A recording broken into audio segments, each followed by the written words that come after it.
그동안 몰랐던 오페라의 진짜 속 이야기. 정태양의 오페라 인사이드.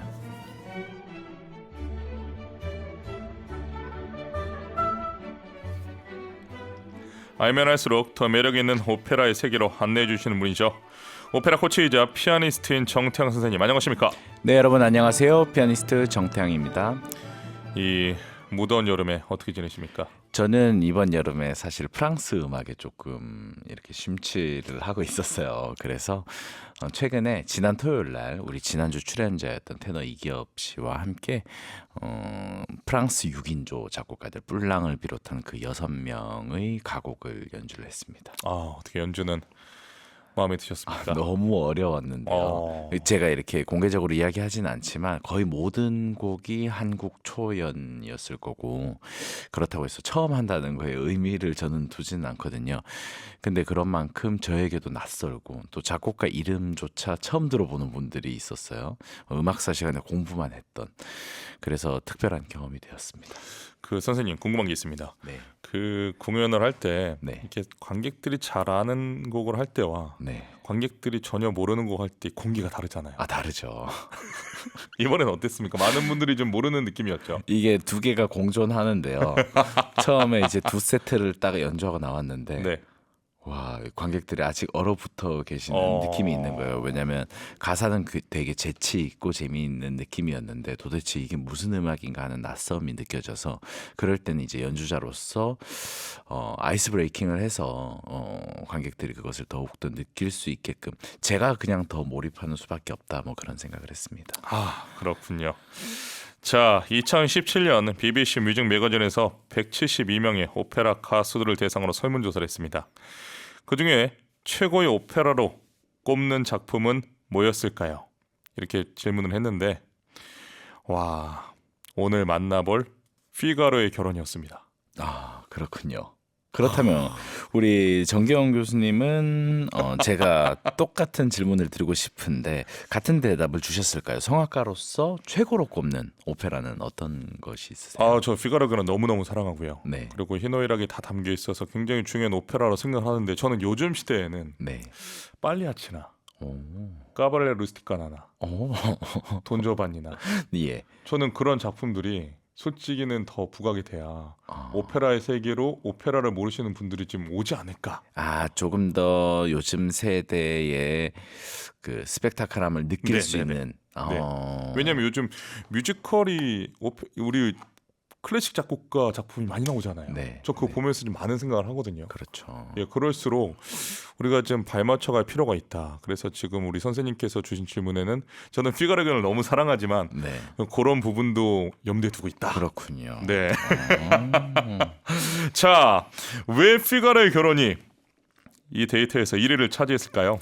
성악가들 입장에서는 방금 말씀해 주셨듯이 굉장히 좋으면서도 또 힘든 작품임에는 틀림이 없는 것 같거든요. 네. 이게 이게 그냥 한 장면도 그냥 쉽게 넘어가는 장면이 없고요. 그리고 일단 대사량이 무지하게 많습니다.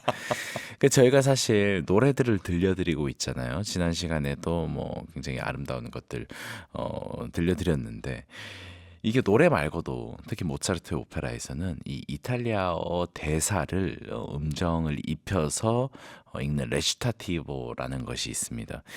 그렇다 보니까 이게 사실은 노래하는 분량보다 어쩌면 더 많을 수 있어요. 이게 또 원어민이어야지 그 맛이 사실 날 테고.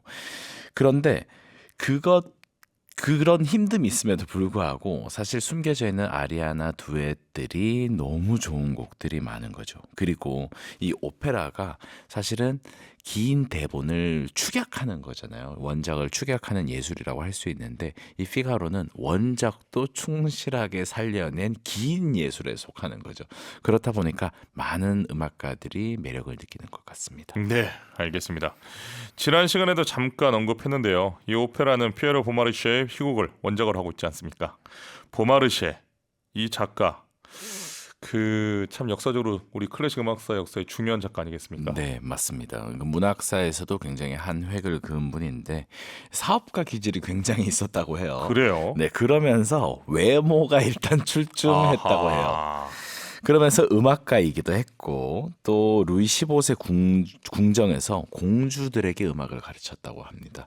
그러니까 그냥 투잡 쓰리잡 정도가 아닌 것 같아요. 그리고 귀족 사회에 편입해서 살다 보니까 이 신분 사회의 환멸을 느끼게 됩니다. 네. 그리고 귀족 혈통이라는 이유만으로 그냥 유유자적 살아가는 것이 과연 옳은 것인가라는 의구심을 갖게 되었습니다. 와. 이 당시 시대상 자체가 18세기 이제 계몽주의의 트렌드가 있었을 때인데요. 네. 많은 지식인 그리고 귀족들 중에서도 이 신분 사회에 대해서 문제 의식을 갖는 사람들이 나오기 시작합니다. 그리고 대혁명 직전에 이 사회적인 갈등이 굉장히 팽배하던 시점이라고 할 수 있을 것 같아요.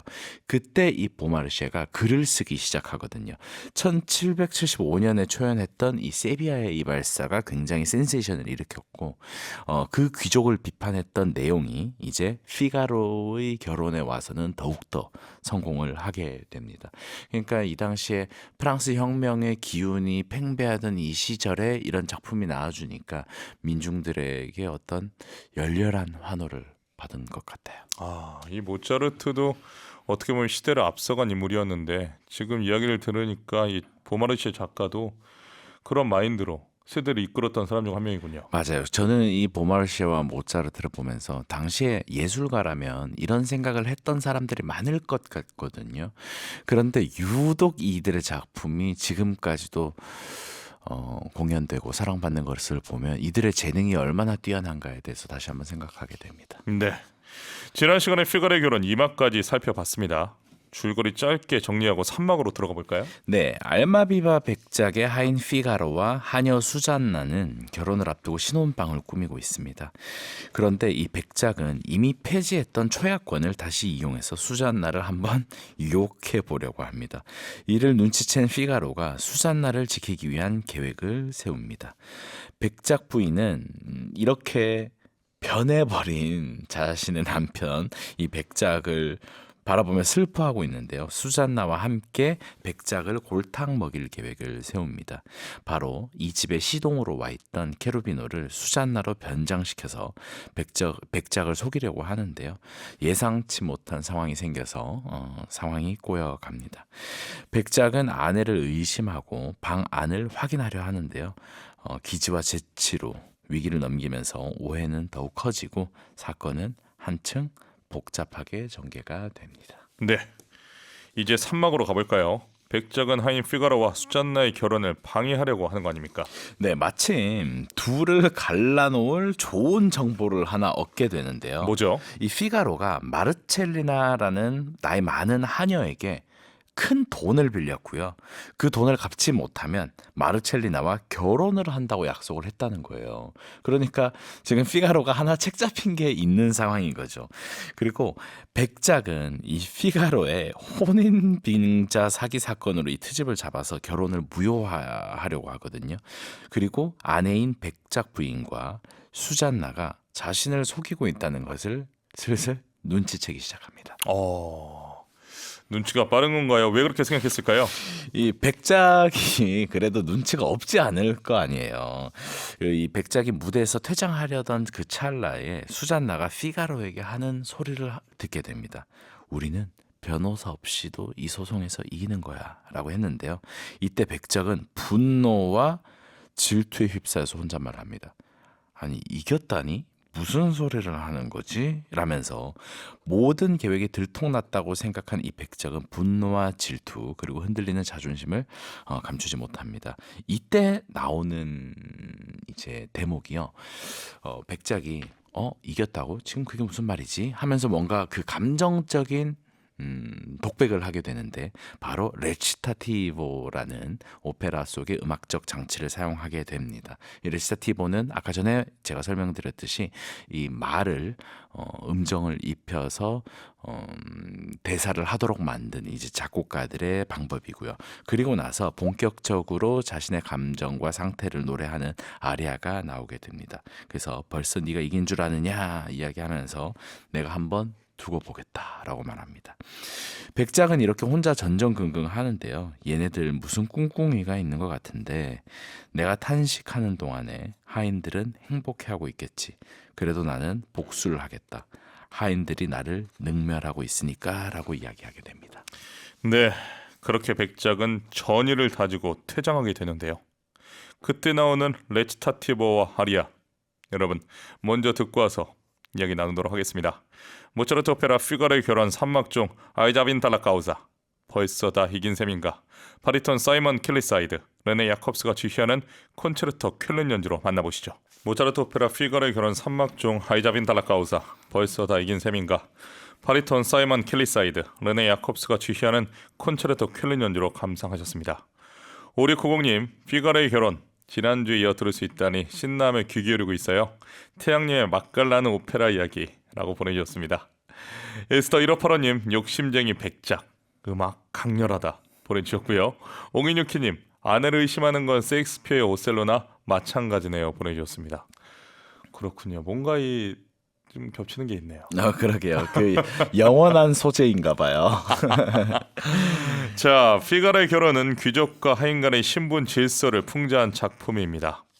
백작이 자신의 권위를 잃어가고 있음을 보여주는 중요한 장면 아니겠습니까? 사실 우리가 백작이라고 하면 그 유럽의 그 굉장히 많은 남작이 있고 뭐 공작이 있고 백작이 있고 이게 되게 계급이 있잖아요. 그 순서가 있는데 네. 굉장히 높은 위치예요. 이 꼰대 그 카운트라는 직책인데 근데 이런 분이 그 이런 감정 때문에 지금 뭐 니네가 이겼다고 지금 무슨 말을 하는 거지? 그래 니네 한번 두고 보자. 내가 가만히 내버려 두지 않겠다. 그러니까 하인들을 향해서 이런 이야기를 할 수 있다는 것 자체가 이미 권위가 붕괴되고 있다는 것을 저는 증명한다고 생각하거든요.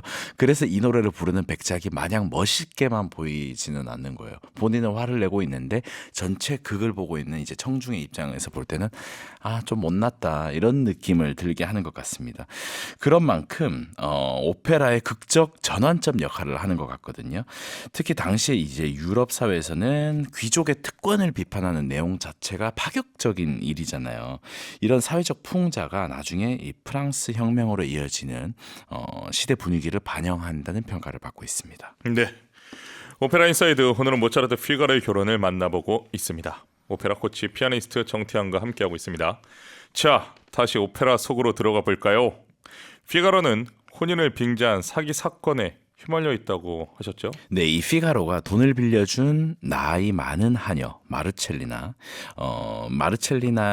결혼을 할 수밖에 없는 그런 문서를 작성해둔 상황입니다.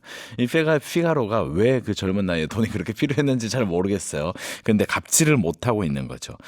그래서 이 마르첼리나 입장에서는 돈을 갚기 전에 수잔나랑 결혼하면 안 되지. 돈을 갚고 나서 결혼을 해야 되는 거 아니냐라고 주장을 하게 되고요. 그러면서 백작의 궁정에서는 재판이 진행이 되는데 이 판사는 피가로가 마르첼리나와 결혼을 해야만 한다고 판결을 내려버립니다. 와, 꼼짝없이 마르첼리나와 결혼하게 될 판인데 이때 피가로가 놀라운 기질을 발휘하지 않습니까? 네, 이 피가로가 어린 시절에 유괴를 당한 다음에 고아로 지냈던 사연을 이야기하기 시작합니다. 나는 이래봬도 지체 높은 가문 출신인데 그렇기 때문에 부모를 찾아서 허락을 받아서 결혼을 해야 됩니다. 이 지체 높은 집안 출신이라는 것은 내 몸에 증거도 있습니다 하면서 피가로가 오른팔에 문신을 보여줍니다. 그런데 그 돈 빌려준 나이 많은 하녀 마르첼리나가 이때 깜짝 놀라게 됩니다. 왜 놀래죠? 뭐 출생의 비밀이라도 있는 겁니까? 네, 맞습니다. 이 바르톨로와 마르첼리나 사이에 출생한 아이가 바로 피가로였던 것입니다.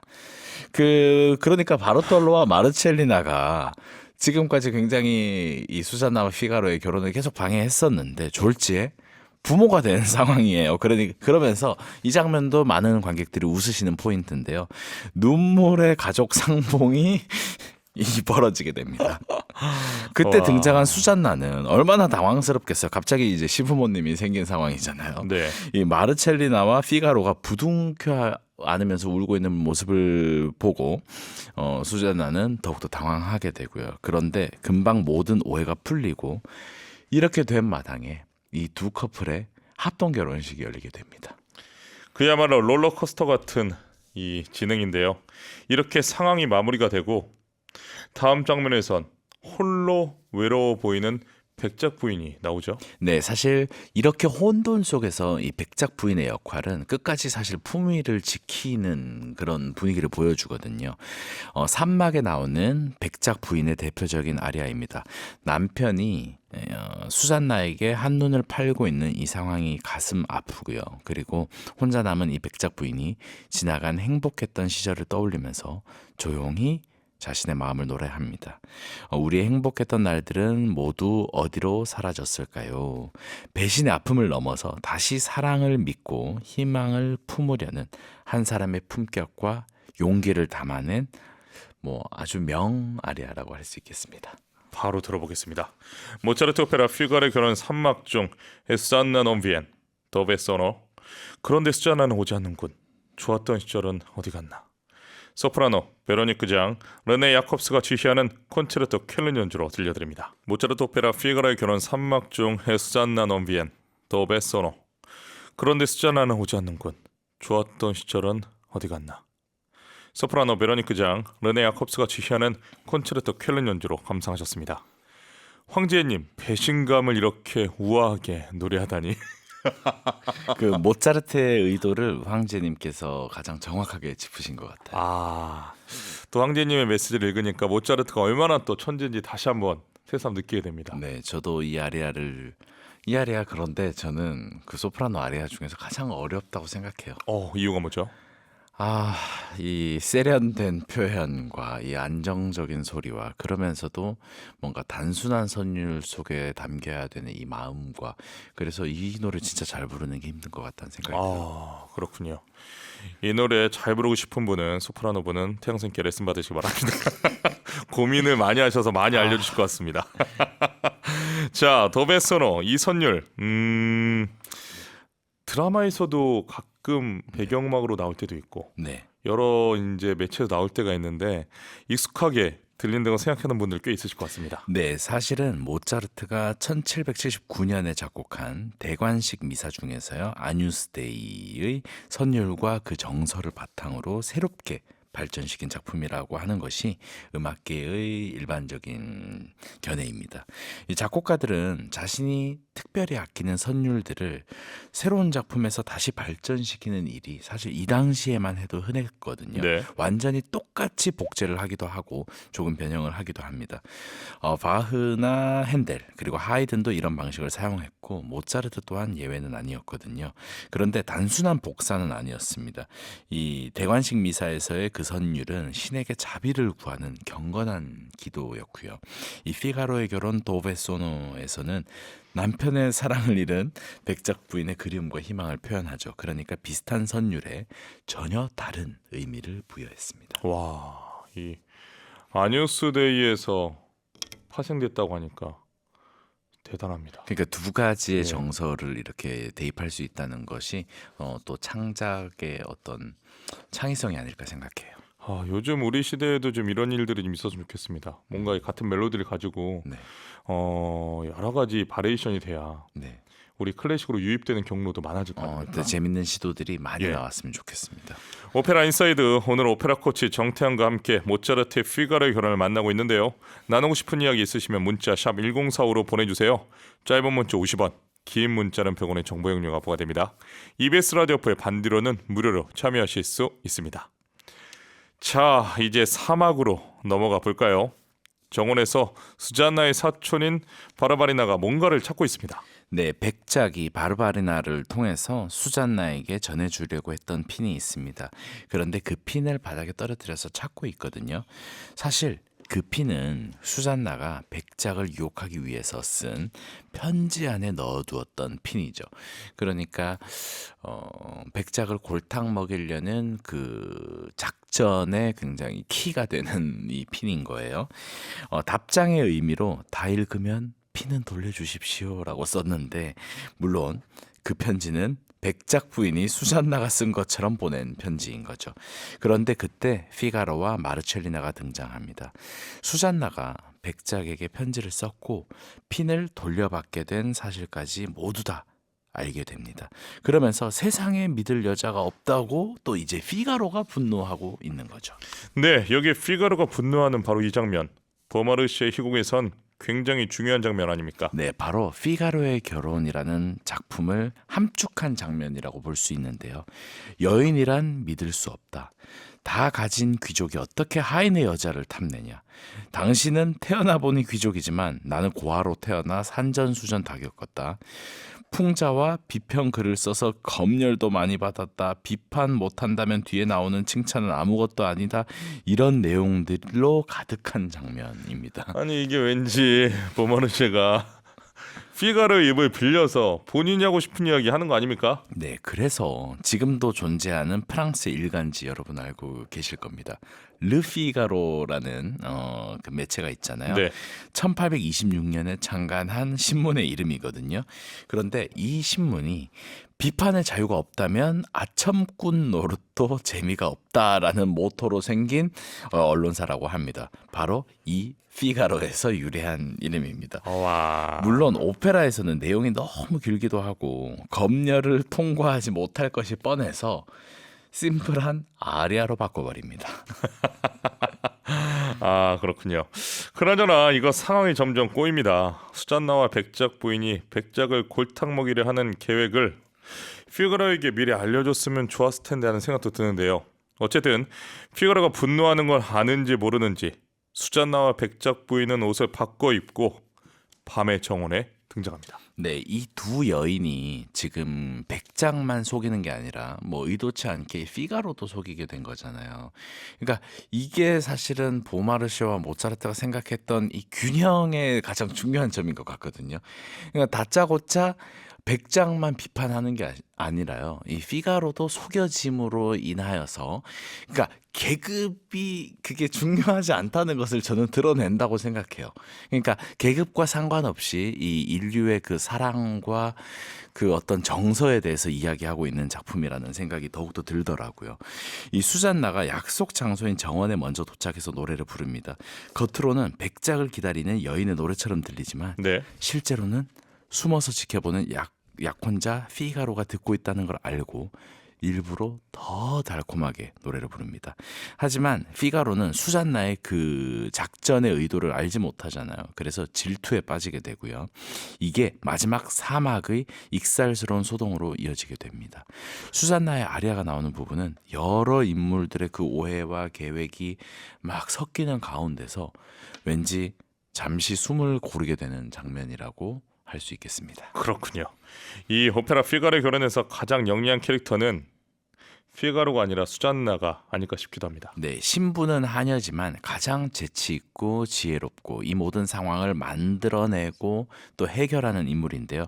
백작의 유혹을 뿌리치고 또 백작 부인을 돕고 피가로와의 사랑도 결국에는 지켜내는 그런 캐릭터입니다. 네. 누군가를 유혹하는 듯하지만 사실은 약혼자 피가로를 향한 진심과 장난기가 함께 담긴 노래입니다. 모차르트 오페라 피가로의 결혼 사막 중 준세 알피닐 모멘토 드디어 때가 되었구나. 소프라노 파트리치아 치오피 르네 야콥스가 지휘하는 콘체르토 쾰른 연주로 들려드립니다. 모차르트 오페라 피가로의 결혼 사막 중 준세 알피닐 모멘토 드디어 때가 되었구나. 소프라노 파트리치아 치오피 르네 야콥스가 지휘하는 콘체르토 쾰른 연주로 감상하셨습니다. 김혜영님 메시지 주셨습니다. 피가로의 결혼은 저에게 잊을 수 없는 추억이에요. 선배의 배려로 아주 좋은 공연을 아주 좋은 자리에서 봤는데 말을 못 알아들으니 어찌나 졸리던지 너무 심하게 졸아서 당시 남친이 놀릴 정도였어요. 벌써 20년 전 일이네요. 20년 전이시니까 자막이 있었는지 없었는지 제가 알 수는 없지만요. 사실 피가로의 결혼이 러닝타임이 4시간에 달하기 때문에 그 졸으셨던 기억이 그렇게 특이한 것만은 아닙니다. 아니 당연히 졸립죠. 그럼요. 예, 당연하죠. 만약에 정말 말씀하신 대로 자막이 없었다. 네. 번역 자막이 없으면 고문입니다. 100% 잡니다. 계속 또 노래만 있는 것도 아니고 계속 말이 많기 그렇죠. 때문에 김혜영님 잘 버티셨습니다. 그렇지만 이렇게 20년 전 추억을 보내주셔서 고맙습니다. 7568님 지난주에 이어서 이번에도 피가로의 결혼 잘 듣고 있습니다. 정태양님의 재밌는 이야기도 이어폰으로 열심히 듣고 있어요 보내주셨습니다. 고맙습니다. 사막의 밤의 정원은 등장인물들의 오해와 쾌락이 한꺼번에 얽히는 무대가 아니겠습니까? 네, 백작 부인은 수잔나로 변장을 하고요. 수잔나는 백작 부인의 옷을 입습니다. 백작은 수잔나라고 믿는 백작 부인에게 구애를 하고 피가로는 이를 보면서 질투를 합니다. 어둠 속에서 서로를 잘못 알아보는 소동이 이어지는데요. 극이 이때 절정으로 치닫습니다. 저는 사실 20살에 이 피가로의 결혼에서 처음 피아노를 연주해 봤는데 이때 보면서 아무리 밤이라고 해도 그걸 어떻게 못 알아보냐 이런 생각을 했었어요. 그런데 요즘처럼 불빛이 있는 시대도 아니었고 그리고 옷을 바꿔 입는다고 그게 알까 싶었지만 사실 이 당시에 백작 부인과 하녀의 옷은 정말 너무나 극명하게 달랐던 거잖아요. 그래서 이런 사건이 일어나고 있는 겁니다. 이때 안토니오와 바실리오 그리고 바르톨로, 마르첼리나 등 여러 인물들이 몰려들고요. 누군가 외치는 말이 바로 젠테 젠테 사람들 이리 와 보세요입니다. 이 외침이 사람들이 모여들면서 사건이 공개되는 계기를 만들고요. 곧이어 등장인물 전원이 참여하는 대규모 앙상블로 이어집니다. 결국 모든 오해가 풀리는 클라이맥스죠. 8명이 넘는 등장인물이 각자 다른 감정을 노래하면서도 음악은 혼란스럽지 않고 치밀하게 진행이 됩니다. 네, 여러 인물의 심리가 동시에 진행되는 극적 구조를 음악으로 완성하는 것이 모차르트만의 위대한 특징입니다. 그리고 그 기술과 정신을 로시니가 이어받은 거고요.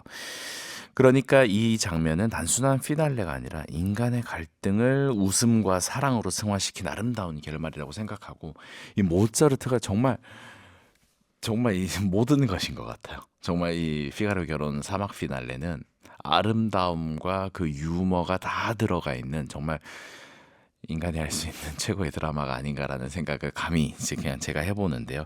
이 음악학자 슈테판 쿤세가 이렇게 이야기를 합니다. 모차르트만큼 인간을 있는 그대로 보여준 작곡가는 없다.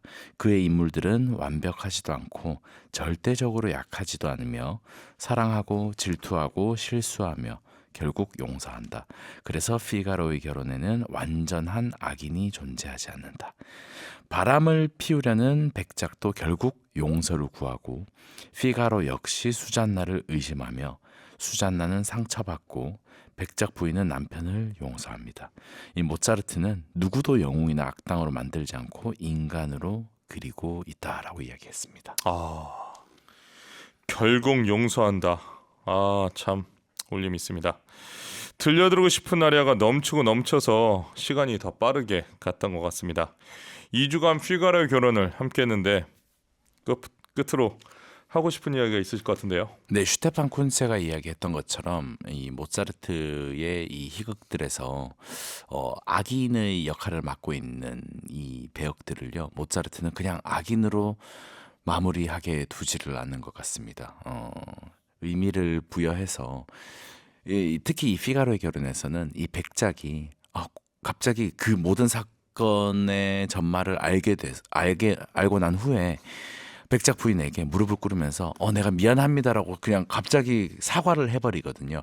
그 장면을 통해서 이 지금 4시간 가까이 백작 저 나쁜 사람을 어떻게 하지라고 느꼈는 이 청중으로부터 갑자기 백작을 용서해주는 분위기를 한순간에 만들어버리거든요. 그게 저는 한 10초도 안 된다고 생각합니다. 그런 반전을 통해서 모든 배역에게 의미를 제대로 부여해줄 수 있는 게 이 모차르트의 위대함이 아닐까 생각하고 이런 모차르트 오페라에 대해서 다음에도 또 자세하게 소개해드리도록 하겠습니다. 네. 인간이기 때문에 실수할 수 있고 또 잘못된 방향으로 나아갈 수 있지만 본인의 잘못을 인정하고 용서를 구하면 결국 용서한다라는 모차르트의 철학, 이 피가로의 결혼에서 다시 한번 살펴볼 수 있었습니다. 8405님, 저는 졸지 않고 끝까지 몰입해서 다 봤어요. 자랑하는 거예요 보내주셨습니다. 자랑할 만하지 않습니까? 자랑하셔도 됩니다. 와. 저도 재밌는 이야기가 많아요. 이 피가로의 결혼에 이렇게. 혹시 뭐 이렇게 반주하시다가 조신 적이라든가? 아니요, 졸지는 않고요. 절대 졸 수는 없는데 저 이런 이야기 방송에서 해도 되는지 모르겠지만요. 저는 이 공연할 때 너무 배가 아파가지고 정말 너무 힘들었던, 진짜 막 식은땀이 나고 너무 힘들었던 그런 기억이 있습니다. 아, 근데 문제없이 잘 맞췄고요.